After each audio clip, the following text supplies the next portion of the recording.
lapicero o puede ser efectivamente con una pequeña pluma, como usted quiera. Si en el caso de ella sale positivo, ¿sería bueno o sería malo? Malo. Malísimo, diría yo. Usted tiene un Babinski positivo y sospecha de alguna lesión que comprima a médula, eso quiere decir que, olvídelo, no continúe evaluando, mucho menos manipulando al paciente. Todo paciente que te dé un Babinski positivo automáticamente refiere o amerita una atención más especializada en el área neurológica. ¿Bien? Aparte, otra bandera roja que te dice no manipules, no intentes nada por nada del mundo, parestesia multisegmental. ¿Sí? Una cosa es dolor multisegmental por duda madre, eso lo tenemos claro. O puede haber parestesia, dolor multisegmental bilateral o dolor unisegmental, que en este caso es multisegmental, ¿bien? Que puede abarcar una zona más que la otra. Pero un paciente que tenga parestesia multisegmental es bandera roja, significa que médula también está siendo comprimida. Ahora bien, en ese caso, fíjate que todas estas pruebas mayormente se van redirigidas ¿a qué? A la lumbar, ¿cierto? Pero no obstante, yo tampoco puedo dejar a un lado a la sacroiliaca porque también amerita una importante relevancia acá. Fíjate que para la sacroiliaca, igual, teníamos hasta el momento un solo test que es el test de distracción con su variante, ¿cierto? Podemos añadir el test de Gaensle, no sé si ustedes lo han escuchado, ¿verdad? Supongo que en este caso se lleva a cabo esta postura, es decir, saco la pierna del paciente en un movimiento de abducción, la otra la mantengo en una leve aducción y fíjate que lo que yo voy a hacer sencillamente, bien, va a ser llevar esta en flexión mientras que esta la llevo hacia abajo, tratando en pocas palabras de generar un mecanismo compresivo, sobre todo en la que está flexionada. Obviamente, se llama signo de la nalga. Si efectivamente el paciente, acá, comprimo, si ella me dice, cuéntame, ¿qué percibe? Hey, duele, ¿dónde? En la nalga, y la mayoría de estas pruebas el paciente refiere dolor en la nalga, eso es característico de una lesión sacroiliaca. Este sería el segundo test hasta el momento, porque tengo distracción y tengo este que es el segundo, Gaensle se llama. Si ahora voy a hacer el test de Patrick Faber, es decir, hago una flexión de cadera, rotación externa con un componente de abducción, comprimo acá la espina ilíaca anterosuperior, llevo esta hacia abajo. La extremidad que está siendo movilizada es la que va a referir un dolor posterior en la zona de la nalga. Se llama Patrick Faber.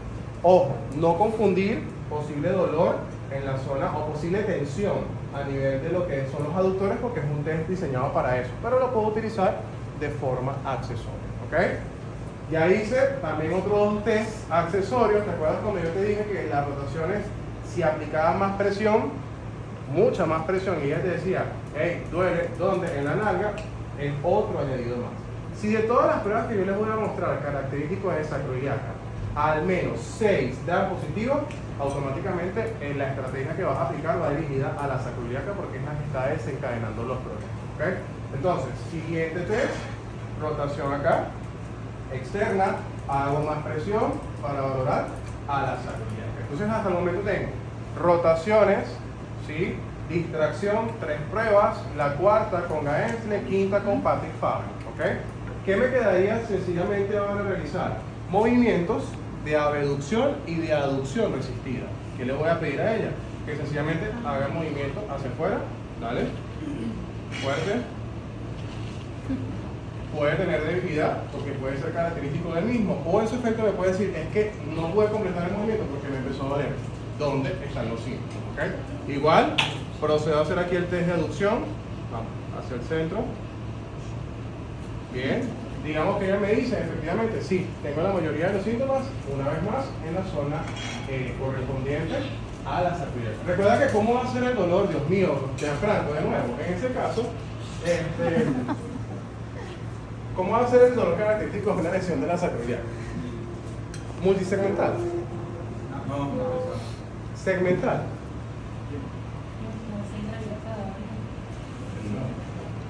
Sería unilateral. Ella tiene una sacroiliaca de su lado derecho, una sacroiliaca de su lado izquierdo. Va a ser un dolor cambiante, es decir, un dolor intermitente, mecánicamente hablando, y que, ojo, estos movimientos siempre van a estar distribuidos en la zona de la nalga. Bien, claro, en el caso extremo, de una artritis a la altura de la sacroiliaca, inclusive hasta el dolor puede llegar en el talón. Profe, ¿qué por se la le podría metamorfosis. hacer? ¿Ah? Es que yo nunca he visto así como tratar el saco. ¿Qué uno podría hacer allí? La Para sacroiliaca. tratarlo, ya les voy a explicar ahorita cómo vamos a hacer. Quiero ¿Ves? ver eso. Porque fíjense que sacroiliaca ha sido como el piscis de las lesiones, el negriado, el ignorado. Pero si por ejemplo el dolor no se origina en la nalga, sino forma más en el saco.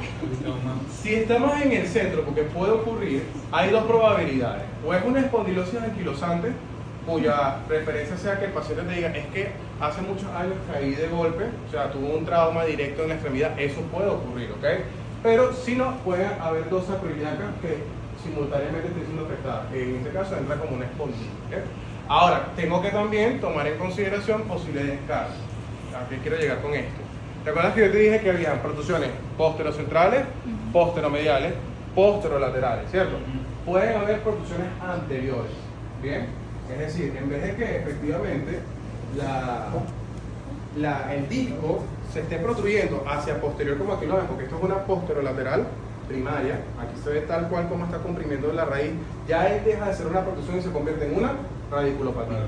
¿Bien? ¿Qué pasa? Si el disco se encuentra más bien erosionado hacia lo anterior, así como lo estoy haciendo, ¿verdad? Te pregunto, ¿por qué en estos casos se genera dolor multisegmental si yo aquí no estoy comprimiendo de una madre? ¿Ah? No. Si contrario a una protrusión posterocentral, posteromedial y posterolateral, no estoy comprimiendo nada porque se encuentra todo por este lado posterior, si me estoy yendo, el disco se está yendo erosionado hacia lo anterior y hay osteofitos también, ¿verdad? ¿Por qué entonces el paciente refiere efectivamente la misma clínica? ¿Por qué refiere dolor multisegmental? No.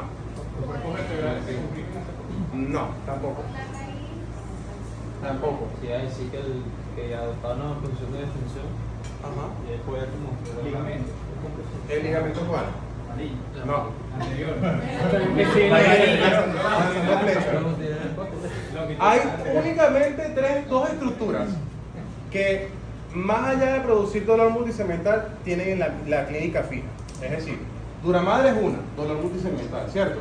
Pero el disco en su tercio anterior también es altamente inervado y eso significa que, ok, también es un elemento que se refiere a dolor multisegmental. Pero el ligamento longitudinal común posterior es otro que genera dolor multisegmental. Y tú dirás, ¿pero por qué?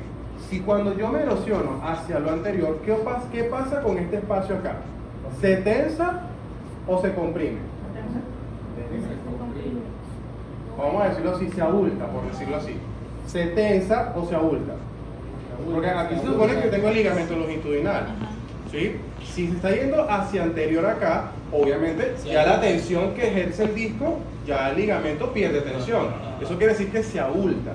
Entonces, claro, como él se abulta, vamos a decir que efectivamente hace esto y ocupa más espacio. O sea, en pocas palabras, el espacio que el disco en un principio ocupó, el ligamento se abulta, ¿sí? Vamos a decir que se parece como a una pelotica que se forma ahí por la poca tensión que hay, porque ya no tengo tensión del disco, y eso hace que la persona refiera de igual manera una compresión sobre dura madre. En pocas palabras, en un fenómeno del hongo, porque se llama así fenómeno de hongo, no vamos a encontrar que el disco es el que está comprimiendo a la dura madre, sino el ligamento longitudinal común posterior, ¿sí? ¿Qué va a significar eso? Que no, en este caso la postura influye. ¿Por qué les quiero mencionar esto? Porque si un adulto mayor te dice que los síntomas mejoran al estar sentado, que aparte de eso, al estar acostado mejoran los síntomas y tiene claudicación intermitente, es decir, que de pie empiezan los síntomas a molestar, dame un chance, le quiero sentarme, se alivian los síntomas. Me vuelvo a caminar, no tengo síntomas, pasado un tiempo, vuelven los síntomas, dame un chance, tengo que sentarme un momentito. ¿Okay? Eso obliga, esa posición de flexión que la persona adopta al sentarse, hace que ese abultamiento nuevamente tenga tensión. En ese caso ya la dura madre no se comprime, se llama fenómeno del hongo. ¿Dónde ocurre? Exclusivamente en pacientes adultos mayores. Ahora, si usted ve un paciente joven, ¿sí? Julio, que entra con la misma clínica, con los mismos síntomas, eso ya no es un fenómeno del hongo, eso posiblemente sea una espondilolistesis, bien sea anterolistesis o retrolistesis, más común en personas como él, ¿verdad? Que en este caso serían menores de 30 años, anterolistesis, en el paciente más joven. O sea, una vértebra se desplaza más anterior. Cuando flexiono, se reacoplan nuevamente. En cambio, en un paciente adulto, Pues, la normalmente posterolistesis. ¿por traumatismo o alteraciones? No, por trauma. Ah, Por trauma mayormente son la retro o la anterolistesis. Las más comunes en adultos mayores, retrolistesis. ¿Sí? En cambio, en los pacientes jóvenes, la anterolistesis. ¿Ok? Ojo, ¿por qué les digo esto? Porque la clínica te dice claramente qué cosas debes de tomar en cuenta al momento de evaluar. Porque digamos que yo le evalué todo esto a ella y pensando acá que ella tiene una protrusión posterolateral, posterocentral o posteromedial, resulta que tiene un fenómeno del hombro. Claro está, ustedes lo evalúan con imágenes de diagnóstico o elementos complementarios. Pero la clínica es vital, es importante el patrón de cómo los síntomas se abarcan o cómo se comportan los factores que agravan o empeoran la situación. ¿Okay?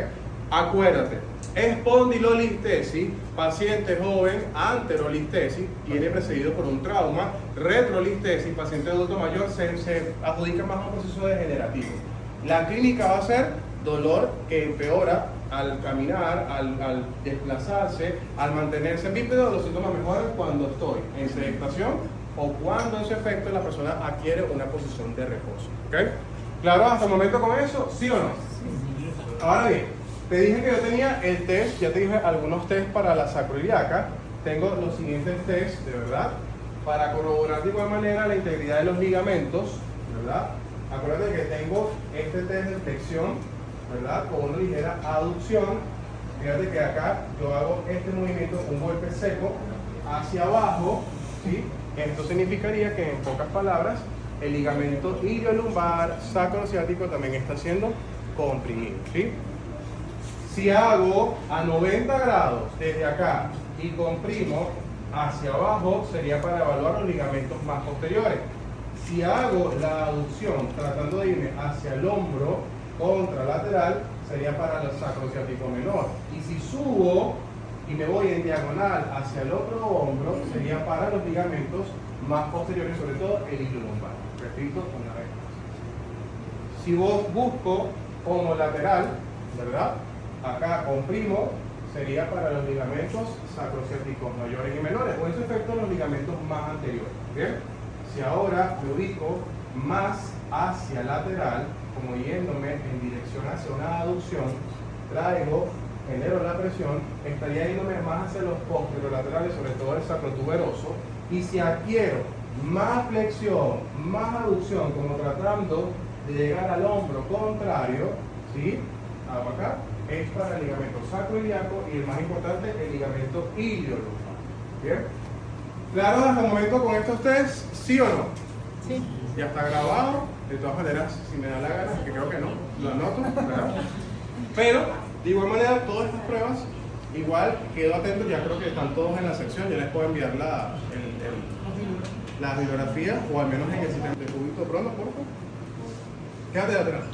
Así. Sorry.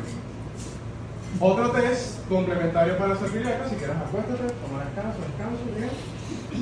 Puedo hacer es una abducción de cadera, mantén ahí, no dejes que yo baje.